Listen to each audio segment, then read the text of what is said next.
Good morning प्यारे बच्चों। चलिए हम लोग शुरू करने जा रहे हैं थर्मोडायनेमिक्स। ओके, और इसमें आज हम लोग पढ़ेंगे फर्स्ट लॉ ऑफ थर्मोडायनेमिक्स। तो सारे बच्चे ध्यान से सुनना और नोट्स बनाना। सबसे पहले हम ये चेक करते हैं कि फर्स्ट लॉ थर्मोडायनेमिक्स कहता क्या है, राइट। तो चलिए हम लोग पहला पॉइंट यहाँ पर देखते हैं।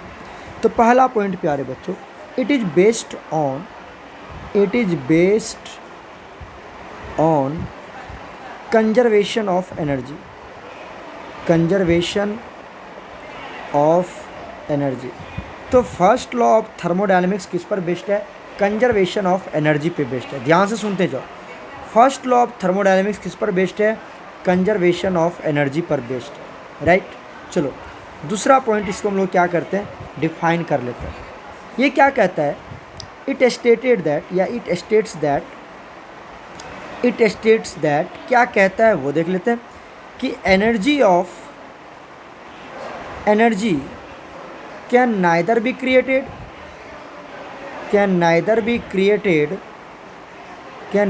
created nor be destroyed। ठीक है, energy can neither be created nor be destroyed, only it is transferred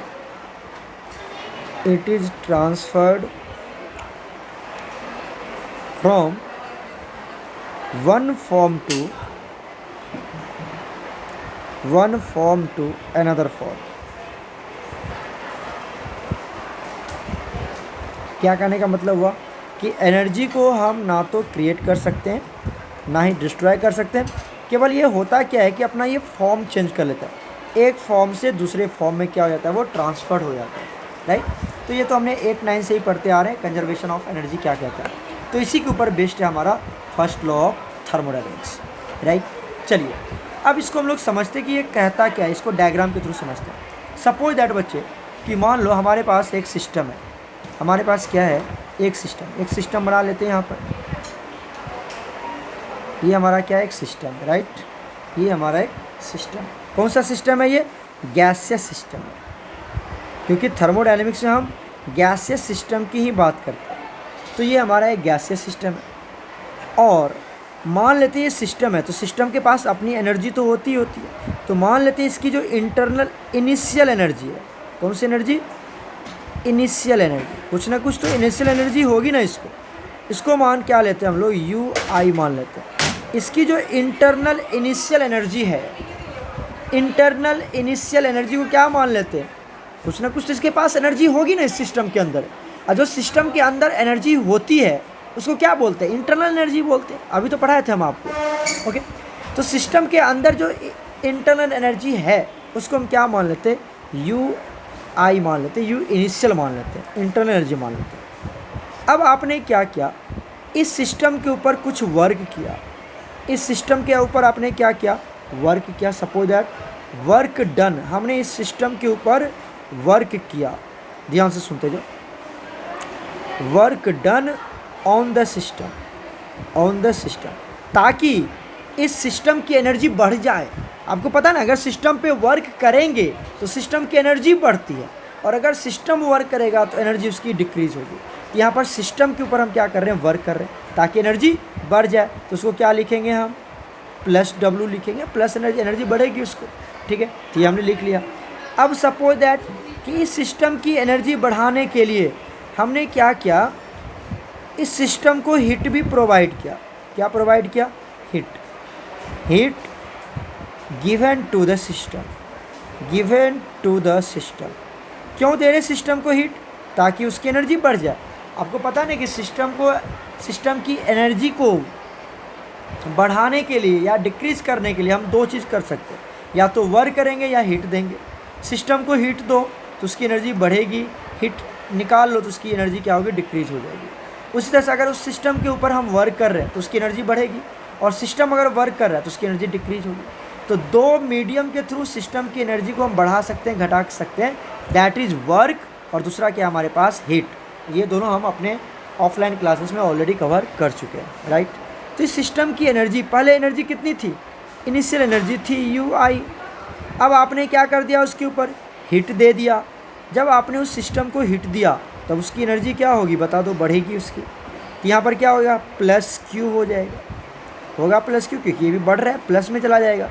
और अगर आपने वर्क कर दिया सिस्टम के ऊपर तब पर भी उसकी एनर्जी बढ़ जाएगी, तो प्लस क्यू हो जाएगा, प्लस डब्ल्यू हो जाएगा, राइट। अब हमें बता दो, अब इसकी फाइनल इंटरनल एनर्जी कितनी बनेगी, सुनो ध्यान से। अब इसकी final it's final internal energy कितनी होगी, उसको हम डिनोट करते हैं यू एफ से, राइट। तो अब इसकी क्या कैलकुलेट करने जा रहे हैं हम, फाइनल इंटरनल एनर्जी कैलकुलेट करने जा रहे हैं। तो क्या लिखेंगे, पहले यू फाइनल निकालना हमें। तो क्या था उसके पास, सोचो, उसके पास ऑलरेडी पहले था यू इंटरनल, मतलब initial energy, sorry you initial था ना, पहले से उसकी एनर्जी कितनी थी, कुछ ना कुछ तो थी उसकी एनर्जी। तो हमने उसको क्या मान लिया, यू इनिशियल मान लिया, राइट। तो हमने क्या कर दिया, यू इनिशियल जो पहले से था, इधर देखो यहाँ पर है ना, प्लस आपने उस सिस्टम के ऊपर क्या दिया, वर्क किया, तो उसकी एनर्जी भी बढ़ जाएगी, प्लस डब्लू। उसके बाद आपने क्या किया, उस सिस्टम को हीट एनर्जी दी, है ना, तो फिर भी उसकी एनर्जी बढ़ेगी, तो क्या लिखेंगे, प्लस क्यू, राइट। तो इस तरह से उसका जो फाइनल इंटरनल एनर्जी होगी वो क्या होगी, you I plus W plus Q. अब आ जाओ यहाँ से क्या कैलकुलेट करते हैं, यू फाइनल माइनस इस यू आई को इधर लेके आ जाते हैं, तो क्या बनेगा, यू यू इनिशियल क्या बनेगा बताओ, क्यू प्लस डब्लू, राइट। और you final minus you initial को क्या कहते हैं, आपको तो ऑलरेडी पता है, क्या कहते हैं इसको, डेल्टा यू बोलते हैं। क्या बोलते हैं इसको, डेल्टा यू। तो डेल्टा यू का वैल्यू कितना आ जाएगा, क्यू प्लस डब्लू, और इसी को हम लोग बोलते हैं फर्स्ट लॉ ऑफ थर्मोडायनेमिक्स। यही हमारा फर्स्ट लॉ ऑफ थर्मोडायनेमिक्स, ठीक है। चलो, यही हो गया हमारा first law of thermodynamics, first law of thermodynamics, right. समझ में आ गया। अब क्या होता है, सपोज दैट कि ऐसा भी तो हो सकता है ना, ये बहुत ज़्यादा इंपॉर्टेंट है, delta U equal to Q plus W, ये बहुत ज़्यादा यूज आता है। सपोज दैट अगर वर्क सिस्टम कर रहा है, अगर वर्क कौन कर रहा है, सिस्टम कर रहा है, तो इसकी एनर्जी डिक्रीज होगी। ये हमारा क्या है, सिस्टम है, तो सिस्टम की एनर्जी क्या होगी बच्चे, डिक्रीज होगी। तो यहाँ पर प्लस डब्लू क्या था, वहाँ पर अब क्या हो जाएगा, माइनस डब्लू। कहने का मतलब डेल्टा यू इक्वल टू क्या बन गया, क्यू माइनस डब्लू। ये भी तो बन सकता है ना फर्स्ट लॉ ऑफ थर्मोडायनेमिक्स का फॉर्मूला, राइट। क्यों बनेगा, क्योंकि यहाँ पर वर्क कौन कर रहा है, सिस्टम कर रहा है, तो ये भी हमारा क्या है, फर्स्ट लॉ ऑफ थर्मोडायनेमिक्स है। लेकिन यहाँ पर जो वर्क था, ये सिस्टम के ऊपर मैं वर्क कर रहा था, और यहाँ पर कौन वर्क कर रहा है, यहाँ पर सिस्टम वर्क कर रहा है, इसीलिए यहाँ पे क्या लिया, माइनस डब्लू लिया, राइट। बट ये भी हमारा फर्स्ट लॉ ऑफ थर्मोडायनेमिक्स का इक्वेशन है, तो कुछ भी लिख दो फर्स्ट लॉ ऑफ थर्मोडायनेमिक्स में, कोई दिक्कत नहीं, ठीक है। तो ये बन गया फर्स्ट लॉ ऑफ थर्मोडायनेमिक्स। अब आगे चलते हैं। अब ये तो डब्लू का केस था, वर्क का केस था। ऐसा भी तो हो सकता है ना कि जब सिस्टम को हीट हम दे रहे हैं तो सिस्टम की एनर्जी बढ़ रही है, हो सकता है सिस्टम खुद अपनी हीट को क्या करे, लॉस करे, कहीं वो लो टेम्परेचर पे चला जाए तो उसकी हीट क्या हो जाएगी, लॉस हो जाएगी वहाँ से।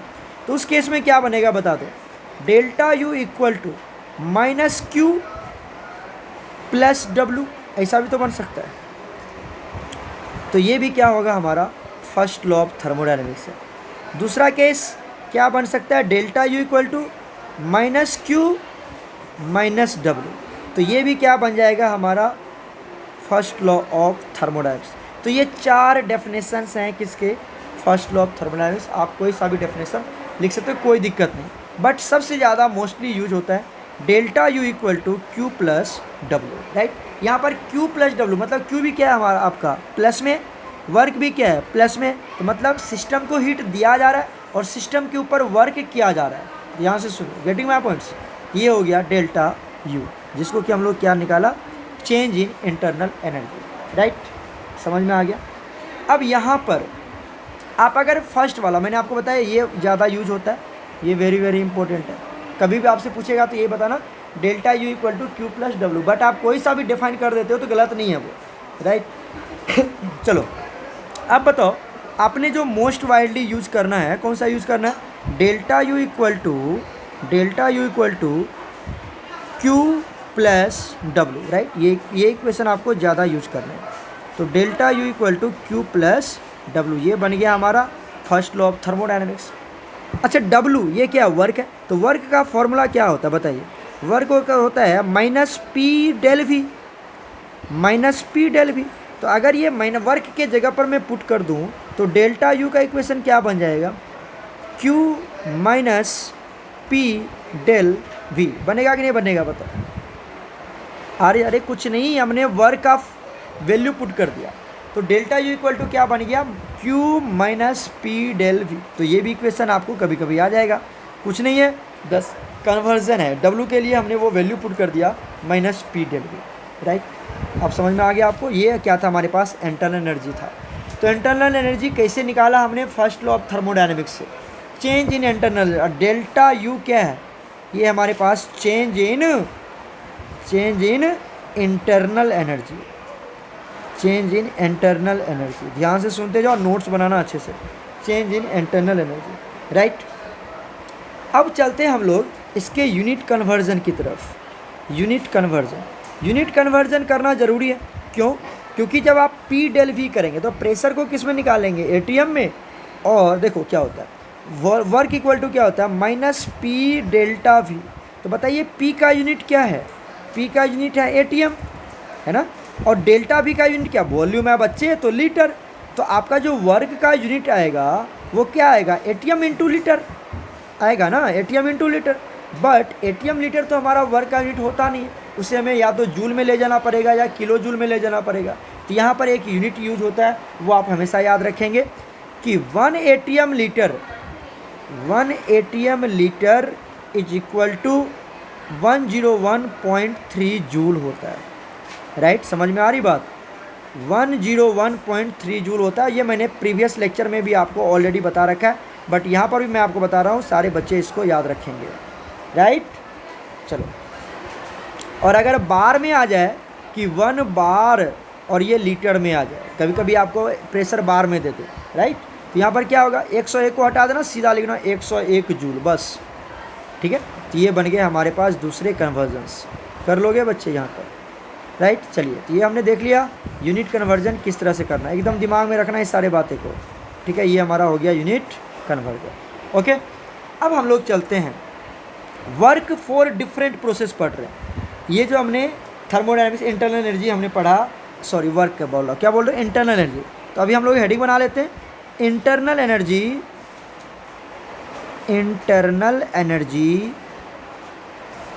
फॉर डिफरेंट प्रोसेस के लिए हम क्या पढ़ने जा रहे हैं, इंटरनल एनर्जी का वैल्यू पर है। इंटरनल एनर्जी मतलब, इंटरनल एनर्जी मतलब डेल्टा यू, ठीक है, फॉर डिफरेंट प्रोसेस, अलग अलग प्रोसेस के लिए हम इंटरनल एनर्जी को पढ़ने जा रहे हैं। आपने वर्क के बारे में पढ़ा ना, वर्क हमने अलग अलग प्रोसेस के लिए पढ़ा था, isochoric, isobaric, adiabatic, isothermal, right. उसी तरह से इंटरनल एनर्जी को अब हम पढ़ने जा रहे हैं डिफरेंट प्रोसेस के लिए, ध्यान दो यहाँ पर, ओके। चलो, अब हम लोग सबसे पहले देख लेते हैं, पहला क्या होता है हमारे पास, फॉर आइसोथर्मल प्रोसेस।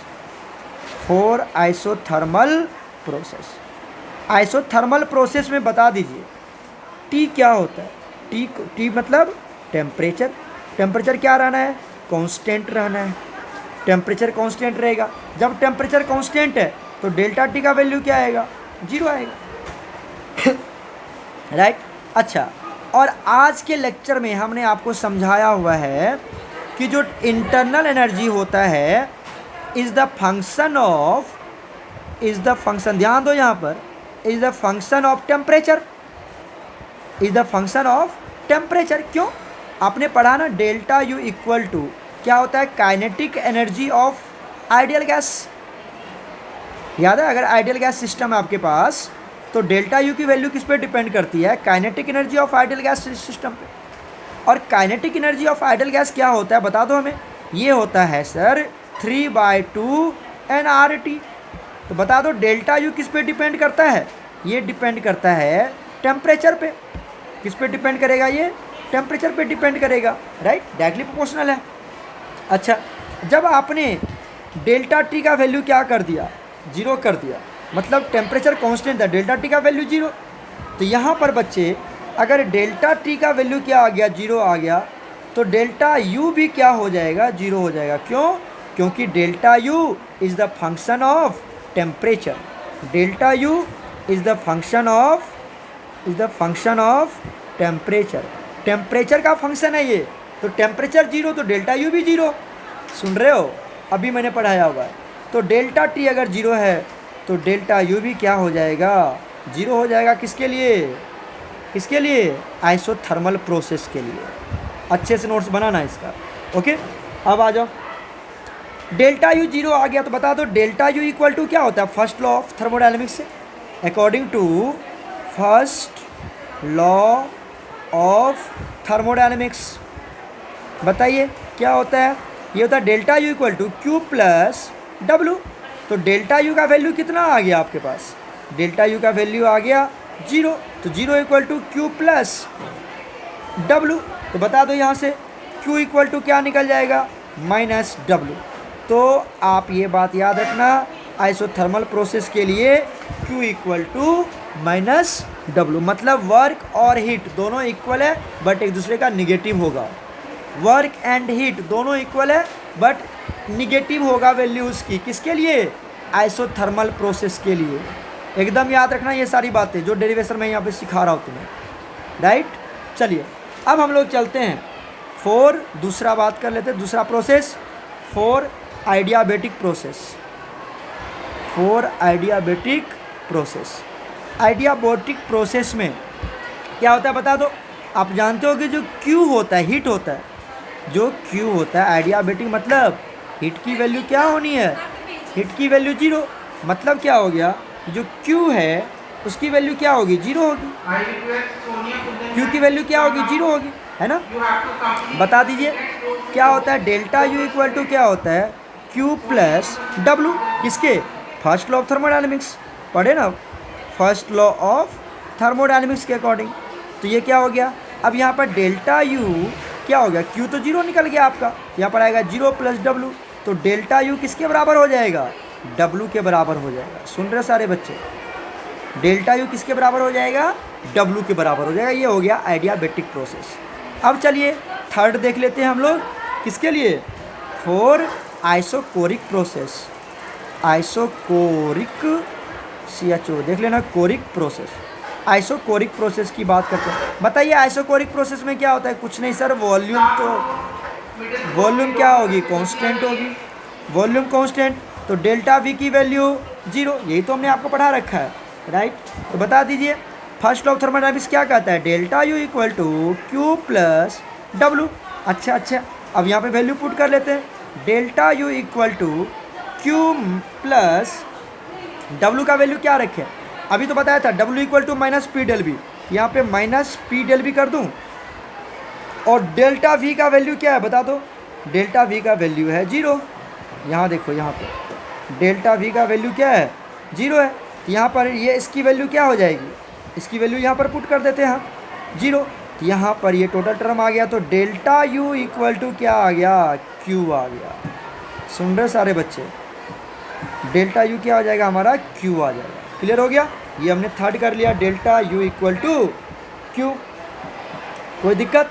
एक और प्रोसेस बच गया आपका, उसको भी हम लोग डिफाइन कर लेते हैं। किसके लिए, for isobaric process. For isobaric process. Isobaric process में देखो ये बार है, बार किसका यूनिट होता है, प्रेशर का। तो मतलब प्रेशर क्या होगा यहाँ पर, कांस्टेंट होगा। प्रेशर क्या होगा, कांस्टेंट। तो डेल्टा P का वैल्यू क्या होना है, 0, है ना। ये तो हम पढ़ चुके हैं ऑलरेडी। तो बता दीजिए फर्स्ट लॉ ऑफ थर्मोडायनेमिक्स क्या कहता है, delta U equal to Q plus W. Q plus W, तो चलो देख लेते हैं। Delta U equal to Q plus W को माइनस P डेल्टा भी कर लूँ, P डेल्टा भी कर लूँ, कोई दिक्कत नहीं है। तो यहाँ पर P क्या है, P कांस्टेंट है, डेल्टा P ना 0 है बच्चे, डेल्टा P 0 है। तो डेल्टा P कहीं आ रहा है क्या इक्वेशन में, देखो तो ये तो P है, P कांस्टेंट होगा। तो यहाँ पर क्या लिखेंगे, डेल्टा U का वैल्यू आ जाएगा Q minus P external dot delta V। ये बन जाएगा हमारा किसके लिए, डेल्टा यू का, या आप सीधा रख सकते हो delta U equal to Q plus W, ये भी आराम से आप सेम टू सेम बोल सकते हो, कोई दिक्कत नहीं है। क्लियर है? ये हो गया हमारे पास इसका इक्वेशन, कोई दिक्कत? अच्छा एक और देख लेते हैं हम, एक और हम देख लेते हैं फॉर साइक्लिक प्रोसेस।